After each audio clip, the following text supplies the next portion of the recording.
Breaking news, kabar heboh dan bikin geger hari ini.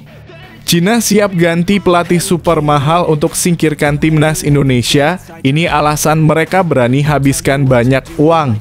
Demi mengalahkan timnas Indonesia asuhan Patrick Kluivert, Cina tidak segan-segan menggelontorkan dana besar untuk naturalisasi pemain top. Simak fakta mengejutkannya berikut ini. Serasa dunia runtuh, Korea Selatan merasa tertampar. Media mereka sebut kekalahan dari timnas Indonesia U17 sebagai aib besar. Media Korea Selatan tak bisa menyembunyikan rasa malu setelah timnas Indonesia U17 mengalahkan mereka, menyebut kemenangan itu sebagai aib besar.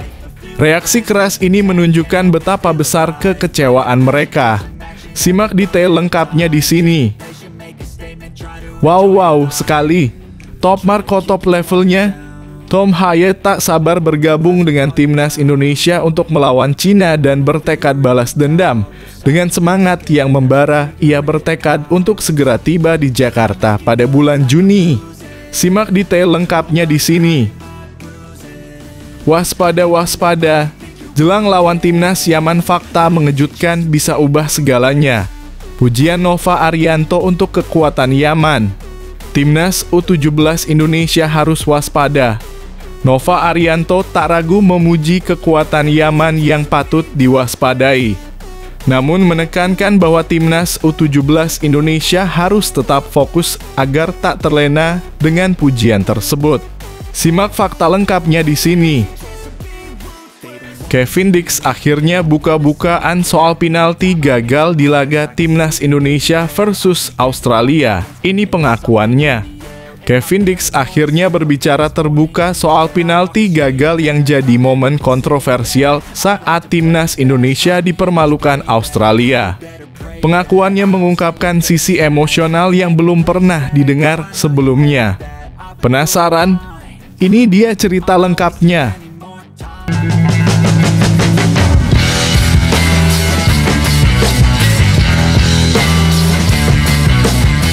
Sebelum kita lanjut ke berita terlengkapnya, alangkah mulianya bagi kalian untuk tekan tombol like, dan yang belum subscribe, tolong subscribe channel ini.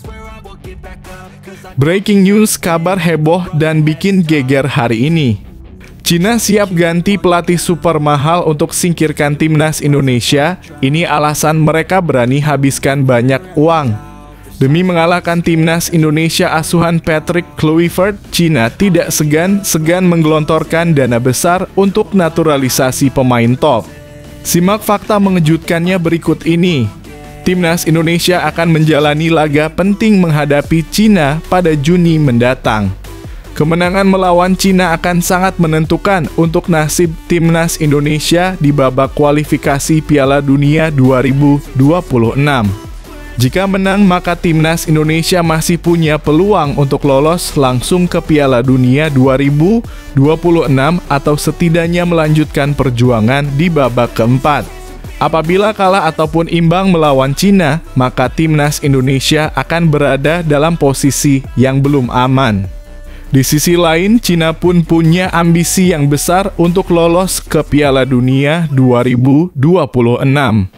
Bersama Bahrain, kini Cina berada di dasar klasemen dengan perolehan 6 poin.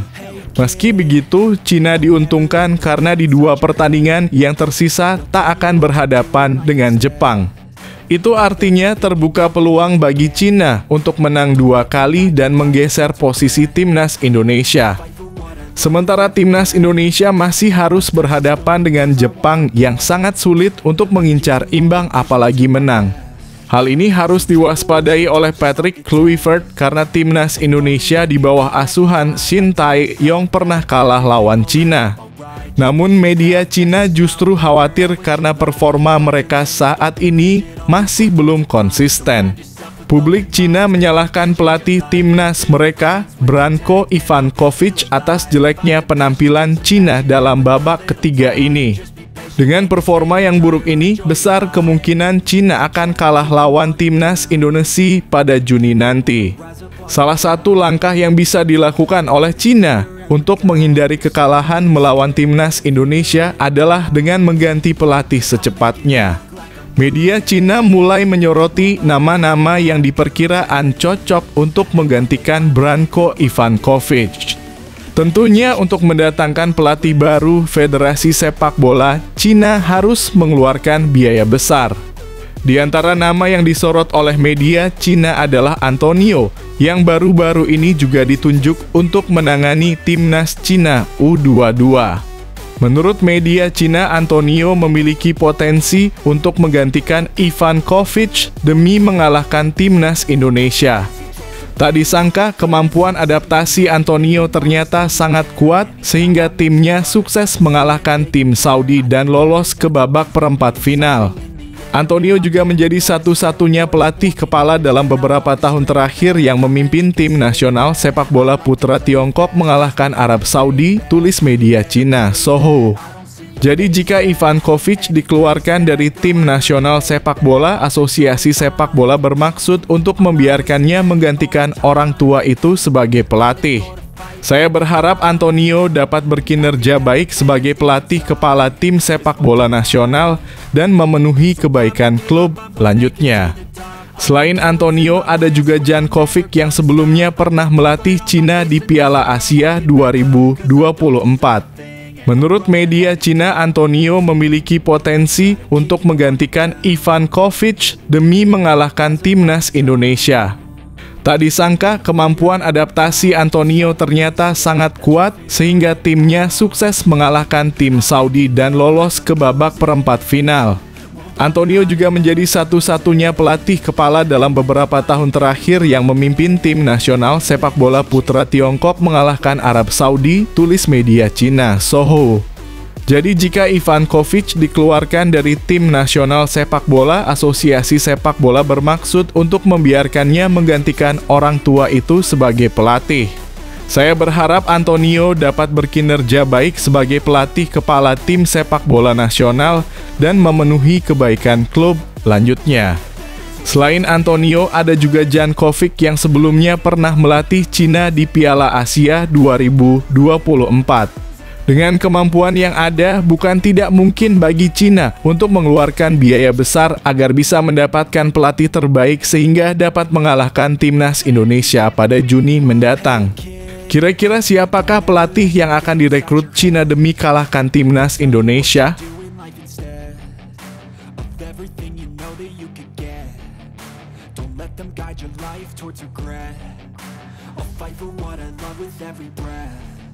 My past is filled with things I won't forget.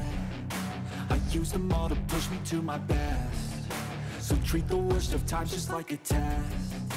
If only I could go back in time, I'd tell myself that everything will end up alright. Just push yourself, test yourself, figure out what you like, and find your limits, don't be rigid, always work towards a prime. Surround yourself with open minds. Serasa dunia runtuh, Korea Selatan merasa tertampar.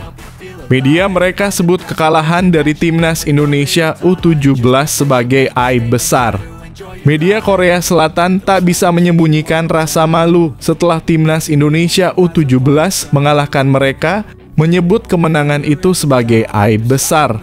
Reaksi keras ini menunjukkan betapa besar kekecewaan mereka.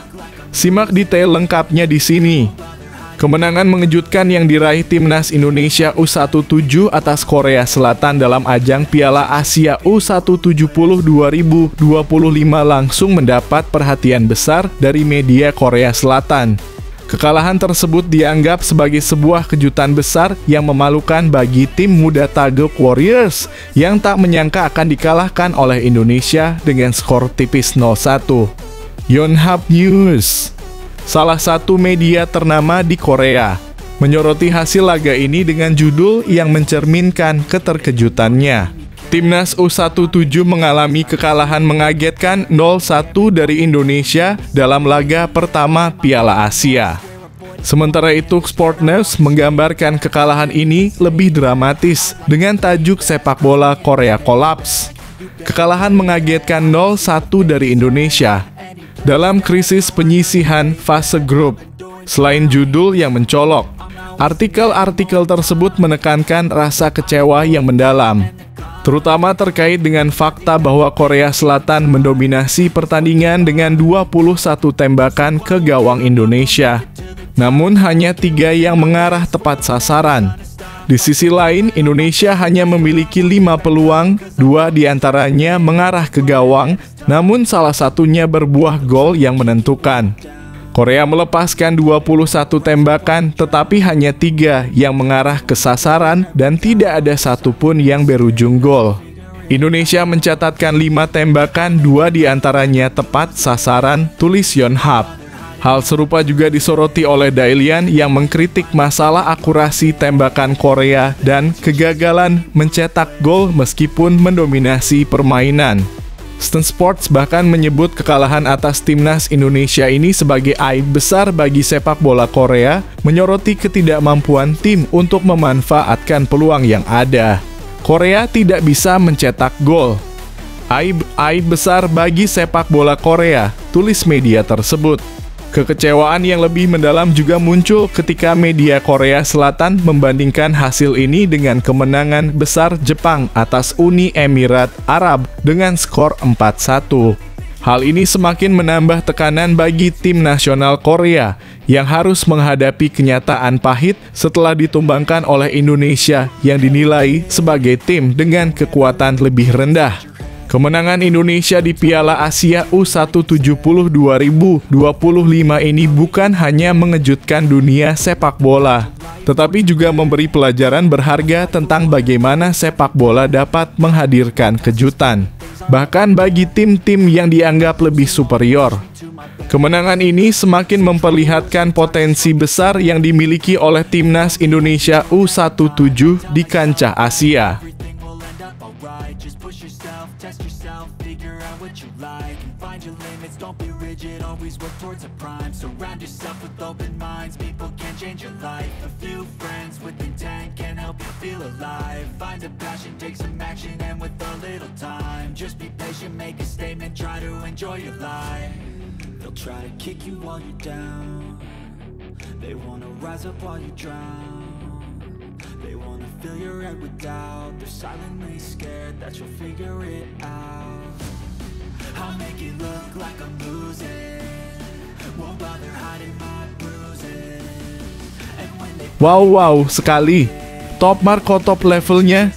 Tom Haye tak sabar bergabung dengan timnas Indonesia untuk melawan Cina dan bertekad balas dendam.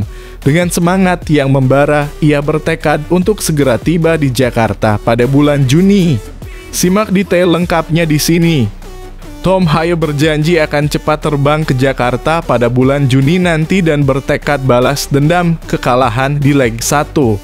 Indonesia akan bertanding melawan Cina pada 5 Juni nanti pada lanjutan putaran ketiga kualifikasi Piala Dunia 2026 zona Asia. Laga tersebut akan digelar di Stadion Utama Gelora Bung Karno, Jakarta. Selanjutnya, skuad Garuda akan bertandang ke markas Jepang pada 10 Juni.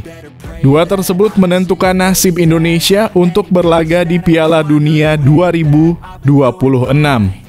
Tom Haye menjelaskan bahwa pada bulan Juni nanti mereka memiliki jadwal yang lebih baik. Pada FIFA Matchday bulan Maret ini, semua pemain dihadapkan pada jadwal yang padat.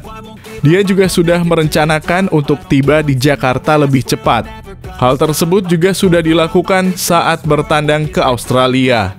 Ada perbedaan yang lebih besar antara jeda internasional terakhir dengan yang ini dalam kurung bulan Juni. Sekarang lagi di bulan Juni kami bermain lagi dan mungkin setelah musim berakhir. Saya pikir ada kemungkinan untuk pergi ke Jakarta sedikit lebih awal ke Indonesia. Hanya untuk menyesuaikan diri sedikit lagi, punya waktu lebih banyak, jadi itu bagus, kata Tom Haye. Pemain asal Almer City ini menambahkan saat ini chemistry di timnas Indonesia cukup baik. Sebelumnya ada 4 pemain dan staf pelatihan baru yang merapat. Menurutnya mereka sudah mulai menyatu setelah 2 laga terakhir melawan Australia dan Bahrain. Menurut saya tetap menjaga chemistry juga menurut saya jika Anda menunjukkannya. Kalau melihat pertandingan terakhir misalnya, tidak hanya para pemain siapa yang menjadi starter, tapi jika melihat keseluruhan tim. Semua pemain yang masuk menurutku itu menunjukkan bahwa kita benar-benar satu tim lanjutnya. Haye menambahkan dia hanya ingin lebih menikmati waktu saat berada di Jakarta nanti. Ini juga membuatnya tidak terburu-buru saat latihan timnas sudah dimulai. Sebelumnya mereka hanya memiliki waktu yang pendek dan ini kurang maksimal untuk beradaptasi dengan cuaca dan lingkungan. Tapi senang rasanya punya lebih banyak waktu karena biasanya hanya punya waktu beberapa hari. Ya, satu sama lain untuk mempersiapkan pertandingan dan menyenangkan bisa punya lebih banyak waktu bersama, tutupnya.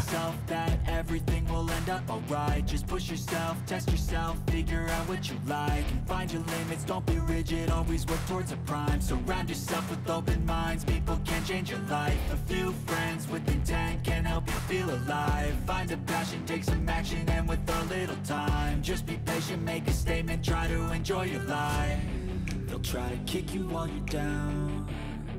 They wanna rise up while you drown. They wanna fill your head with doubt. They're silently scared that you'll figure it out. I'll make it look like I'm losing. Won't bother hiding my bruises. And when they finally think you're wounded, then it's your chance to be ruthless. Waspada, waspada. Jelang lawan timnas, Yaman fakta mengejutkan bisa ubah segalanya. Pujian Nova Arianto untuk kekuatan Yaman. Timnas U17 Indonesia harus waspada. Nova Arianto tak ragu memuji kekuatan Yaman yang patut diwaspadai. Namun menekankan bahwa timnas U17 Indonesia harus tetap fokus agar tak terlena dengan pujian tersebut. Simak fakta lengkapnya di sini. Timnas U17 Indonesia akan menghadapi Yaman pada laga kedua grup C Piala Asia U170 2025. Laga tersebut akan digelar di Prince Abdullah Al Faisal Stadium, Jeddah, Arab Saudi, Senin (7 April 2025 pukul 22.00 waktu Indonesia Barat. Jelang pertandingan itu, pelatih timnas U17 Indonesia, Nova Arianto, memberikan pujian kepada Yaman. Kata Nova Arianto, Yaman merupakan tim yang sangat bagus. Terbukti, Yaman sukses meraih kemenangan atas Afghanistan dengan skor 2-0 pada laga perdana grup C Piala Asia U170 2025 di King Abdullah Sport City Hall Stadium, Jeddah, Arab Saudi. Sabtu 5/4/2025, dini hari waktu Indonesia Barat.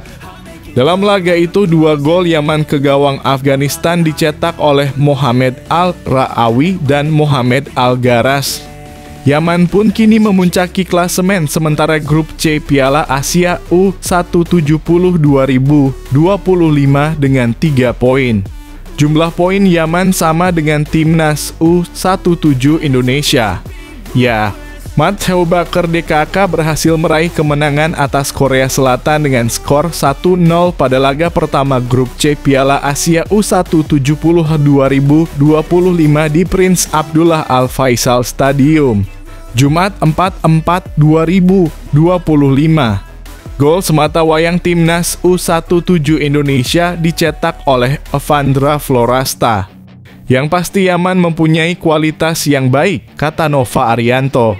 Sejauh ini Nova Arianto belum memikirkan terlalu dalam taktik untuk menghadapi Yaman. Pria asal Semarang, Jawa Tengah itu mau fokus terlebih dahulu terhadap recovery anak-anak asuhnya. Menurutnya ini penting bagi pemain yang telah berjuang semaksimal mungkin melawan Korea Selatan. Apalagi selama permainan, timnas U17 Indonesia benar-benar dikepung oleh Korea Selatan. Kami akan fokus ke recovery pemain. Setelah itu kami akan melakukan persiapan untuk menghadapi Yaman, kata Nova Arianto. Nova Arianto mempunyai sebuah harapan kepada para pemainnya jelang melawan Yaman. Ia ingin para pemainnya bisa menunjukkan permainan apik sama seperti saat berjumpa Korea Selatan. Kemenangan menjadi target utama bagi Nova Arianto di dalam pertandingan nanti. Terlebih kemenangan itu sudah cukup membawa timnas U17 Indonesia melaju ke babak 8 besar Piala Asia U17 2025 dan mendapatkan tiket ke Piala Dunia U170 2025. Saya berharap pemain bisa tetap menjaga fokusnya agar kami bisa meraih hasil maksimal, kata Nova Arianto.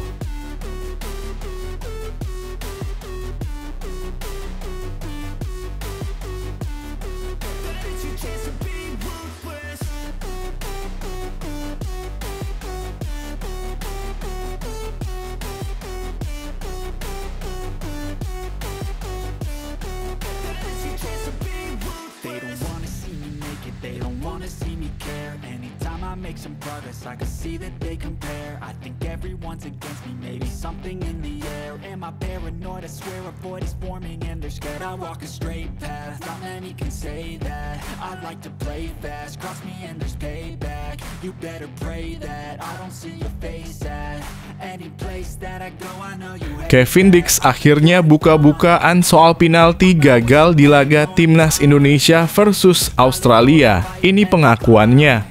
Kevin Dix akhirnya berbicara terbuka soal penalti gagal yang jadi momen kontroversial saat Timnas Indonesia dipermalukan Australia.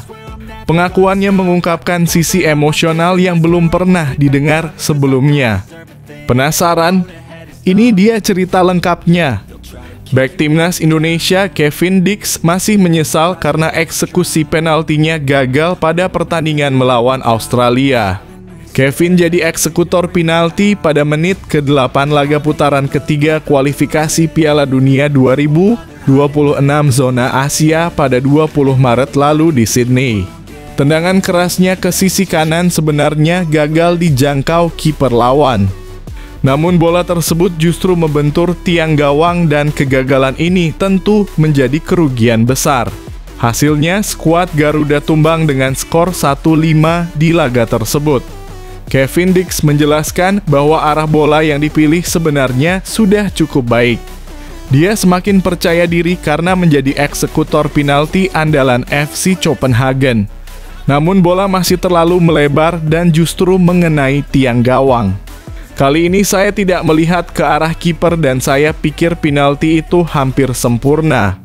Saya menendang bola ke bagian dalam tiang gawang dengan sangat tinggi dan hampir saja sempurna, kata Kevin Dix. Pemain berusia 28 tahun ini melanjutkan bahwa kegagalan tersebut adalah risiko. Menurutnya butuh keberanian dan mental tangguh untuk menjadi eksekutor penalti.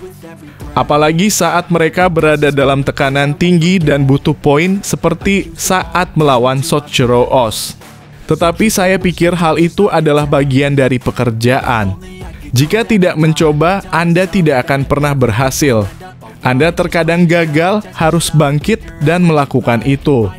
Saya telah melakukannya, jadi ini adalah bagian dari permainan, lanjutnya. Sementara itu, Kevin juga memberikan apresiasi kepada dukungan yang diberikan supporter. Dia menilai ada sekitar 25.000 orang yang hadir langsung ke markas Australia. Mereka tidak berhenti untuk memberikan dukungan meski timnas tumbang di laga tersebut. Hal ini jadi pembuktian bahwa Indonesia memiliki supporter fanatik dan siap berada di belakang skuad Garuda. Sekali lagi, kami bermain tandang di Australia dan rasanya seperti bermain di kandang sendiri. Saya pikir stadionnya penuh dengan 25.000 orang Indonesia di Sydney. Banyak sekali dukungan dari orang Indonesia terutama di pertandingan kandang benar-benar level yang tinggi. Bagaimana orang-orang mendukung kami sebelum pertandingan, bagaimana mereka membuat spanduk dan segala sesuatu yang besar juga level yang berbeda, tutupnya.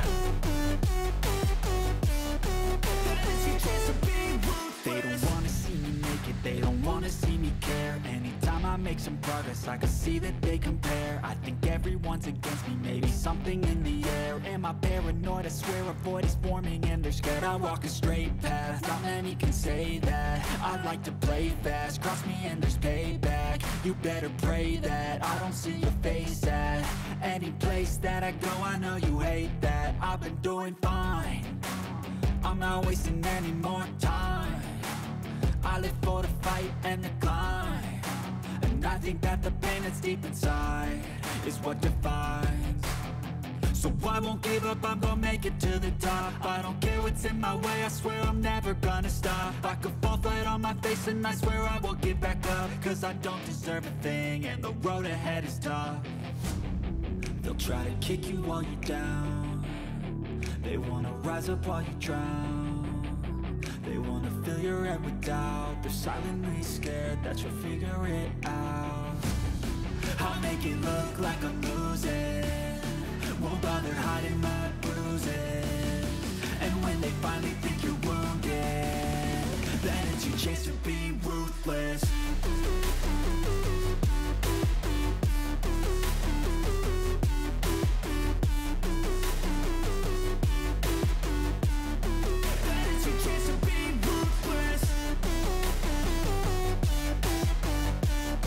Drama di balik layar. Keskuakman yang menghujat dan membenci timnas Indonesia jika lolos Pildun. Berlindung di balik orang kepercayaan Patrick Kluivert, situasi jadi semakin menegangkan. Pengamat Belanda, Keskuakman, tak dapat menghindari ketegangan saat berlindung di balik orang kepercayaan Patrick Kluivert. Situasi ini membawa ketegangan yang luar biasa dengan banyak pihak mempertanyakan langkah tersebut. Simak selengkapnya kisah mengejutkan yang tengah menghangatkan dan bikin kisruh dunia sepak bola. Supporter timnas Indonesia dibuat murka oleh pernyataan pengamat Belanda, Keskuakman, soal skuad Garuda yang disebut tak pantas lolos ke Piala Dunia 2026. Keskuakman langsung membela diri dan menyebut mengenal orang kepercayaan pelatih timnas Indonesia Patrick Kluivert. Media Vietnam Tethao 247.vn melaporkan kemarahan supporter timnas Indonesia kepada mantan pemain sepak bola itu. Keskuakman, mantan pemain Belanda dan sekarang komentator ESPN, telah menimbulkan kontroversi setelah berkomentar bahwa tim Indonesia tidak memenuhi syarat untuk berpartisipasi dalam Piala Dunia 2026. Pernyataan itu dikeluarkan seusai timnas Indonesia menang tipis 1-0 atas Bahrain di Stadion Gelora Bung Karno GBK Jakarta. Menurut Kuakman, pemain Indonesia kurang memiliki kecepatan dan tidak memenuhi persyaratan tim peserta turnamen tertinggi dunia. Mereka semua terjepit dan tergeletak di tanah. Tidak ada kecepatan sama sekali, itu sulit, katanya. Pernyataan ini dengan cepat dikritik oleh penggemar Indonesia. Seorang penggemar Indonesia berkomentar di Instagram, "Sungguh penghinaan. Kami tidak butuh persetujuannya, kami akan buktikan bahwa tim Indonesia cukup bagus untuk Piala Dunia 2026. Komentar-komentar marah juga muncul di situs-situs media sosial dengan kritik keras. Apa yang dikatakannya tidak dapat dimaafkan. Kami akan membuktikan bahwa Indonesia bisa maju, bahkan jika dia tidak mempercayainya." Komentar lain di laman Keskuakman sangat belak-belakan. Keskuakman, dia hanya mantan pemain yang gagal, dia tidak punya hak untuk mengkritik tim nasional kita. Keskuakman kemudian angkat bicara untuk mengklarifikasi kesalahpahaman mengenai pernyataannya. Situasinya cukup menegangkan. Mereka menerjemahkan apa yang saya katakan minggu lalu dan sayangnya beritanya sedikit berbeda. Tentu saja penggemar Indonesia adalah orang-orang yang bangga dan merasa sedikit tersinggung, tetapi itu bukan maksud saya, kata Keskuakman. Mantan pemain itu juga mengaku memiliki hubungan baik dengan dua asisten pelatih timnas Indonesia, Denny Lanzaat dan Alex Pastoor. Minggu lalu saya katakan bahwa apa yang terjadi di Indonesia itu hebat. Saya sungguh mendoakan mereka agar sukses dan berharap sepak bola Indonesia akan terus berkembang dalam jangka panjang, ungkap Kuakman. Dia pun menegaskan jika Indonesia lolos ke Piala Dunia, mereka sepenuhnya layak mendapatkan tiket tersebut. Senang rasanya bisa melibatkan pemain Belanda, saya kenal baik Denny Lanzaat dan Alex Pastoor. Jadi saya harap mereka bisa bermain dengan baik. Dan jika mereka lolos, mereka layak masuk Piala Dunia. Sesederhana itu, imbuhnya. Meskipun ada upaya untuk mengklarifikasi maksudnya dan menjelaskan pernyataannya, komentar Kwakman telah memicu kontroversi besar. Sementara itu, timnas Indonesia di bawah asuhan pelatih Patrick Kluivert masih terus berjuang untuk meraih tempat di Piala Dunia 2026. Harapan itu masih ada dan jika Indonesia dapat mempertahankan performa mereka saat ini, berpartisipasi dalam turnamen ini tidak akan lama lagi.